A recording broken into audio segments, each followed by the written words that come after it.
నరసరావుపేట పురపాలక పరిపాలనా సంస్థ మరియు పల్నాడు పట్టణాభివృద్ధి సంస్థ కార్యాలయంలో తొలిసారిగా జనరల్ బోర్డు సమావేశం నిర్వహించారు.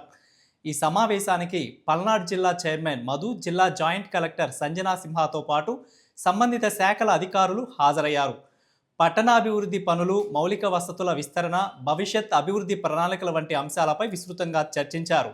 అలాగే పల్నాడు జిల్లాలో ఉన్న ప్రభుత్వ స్థలాల పరిరక్షణ, వినియోగంపై ప్రత్యేక దృష్టి సారించాలని అధికారులు సూచించారు. పల్నాడు అర్బన్ డెవలప్మెంట్ అథారిటీ నుంచి తొలిసారిగా జనరల్ బాడీ మీటింగ్ జరిగింది.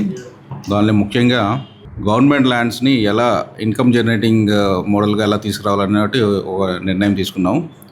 కొన్ని గవర్నమెంట్ ల్యాండ్స్ ఆల్రెడీ కొన్ని ఐడెంటిఫై చేయడం జరిగింది. దాంట్లో ఇన్కమ్ని జనరేట్ చేసి పుడాకి ఇన్కమ్ ఎలా రావాలనేది ఒకటి ప్రయత్నం చేస్తున్నాం అనమాట. దాన్ని కొన్ని టెండర్స్ పిలిచి దాంట్లో కొన్ని సోలార్ ప్రాజెక్ట్స్ కానీ సోలార్ విత్ బ్యాటరీ బ్యాకప్ చేసి దాన్ని ప్రాజెక్ట్ డెవలప్ చేయాలని ఒక ముఖ్యమైన నిర్ణయం తీసుకోవడం జరిగింది అనమాట.